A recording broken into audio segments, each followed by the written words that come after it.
چالاکەم ڕۆمان قۆناغی چوارەکانی پەیمانگان ئەو کارانەی کە ئێستا کردویانە سکێجی ڕۆژانە سکێجانەکەن کۆ بنەوە دوایە دێنە و سکێجانە هەمووی هەر قوتابی و چەند سکێجێکی خۆی لە بردێکەدا بۆ ئەوەی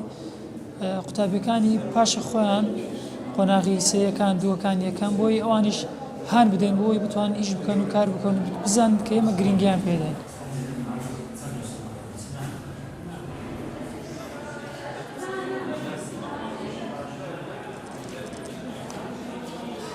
وەکو قوتابیەکی قۆناغی چار هەستم بە بەژاریکردن لەم چالاکیە کە ئیشەکان ئاوتلاین و سکێچی سەریحە واتە لە ماوەی دقەیەکمتر دقەیەک زیاتر یان کەمتر بەژاریمان کردووە و بۆ ئەوە بەژاریمان کردووە بۆ ئەوەی قوتابیەکانی تر مرحلە قۆناغەکانی تر سوود لەم بابەتانە بینن وەکو سکێچ ئەو ئاوتلاینە.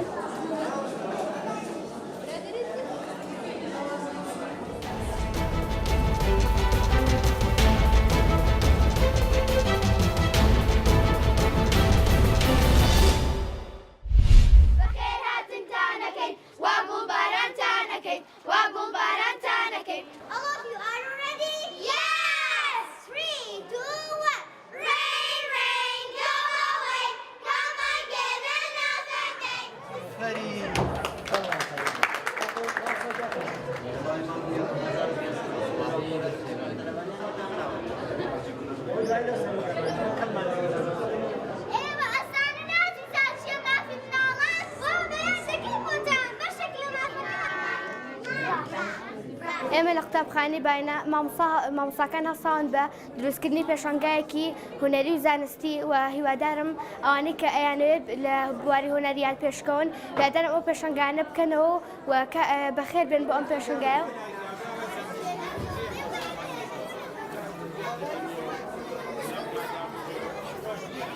بەڕاستی شتی زۆر جوانیان کردووە هەمووی ئیشی قوتابیان خۆیانە هەم وەکو هونەر هەم وەکو زانستەکە خۆیان پێویستا و خۆیان ئەنجامێناوە تەنها بۆش ئەم ڕۆژەمانە هەڵبژاردووە بۆی کە ئێمە پەیامێک بە قوتابیەکانمان بڵێن ئەو ئەمڕۆ ئێمە لە ڕۆژی زانستە هەستای بەکردنەوە بۆی مناڵ هەم ئاگای لە تەندروستی خۆ و چواردەورەکە بێت.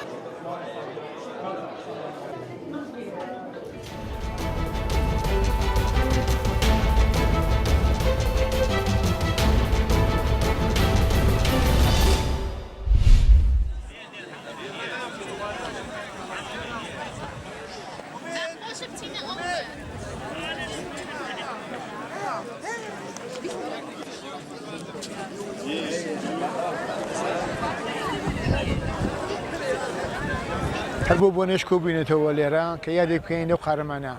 مۆخبل یەکێک لە شاید بڵێم باشترین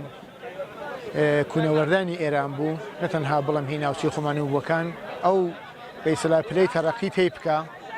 یەکێک لە ئیفتخاراتی مخبریش کە شاید ئەو ڕکۆدە تا ئێستا نشکاوە بە عنوانی جوانترین سۆدکونەندەی لۆتسا کە چوارەمین قولەی بڵیندی دنیاە هەر ئەو بەیسەلا سعودە و هەر ئەو جێگا پێیەکە ئەو لا لەسەر لۆتسە لەسەر هیمالایاداینا باعثی ئەوە بوو کە زیاتر نێو دەربکەوە زیاتر حەول بدا لە بواری کوونەوەردیدا.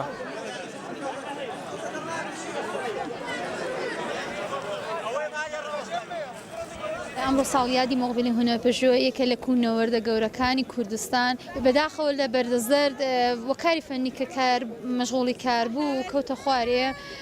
دوای چەند ڕۆژێک گیانی خۆی لە دەستدا جا ئەمڕۆژ ساڵیادی ئەوە کە تەواوی کوونەوەردەکانی کوردستان بە تایبەت بۆ کوردستان و هەروە شارە عەزەمەکان کۆ دەبنەوە.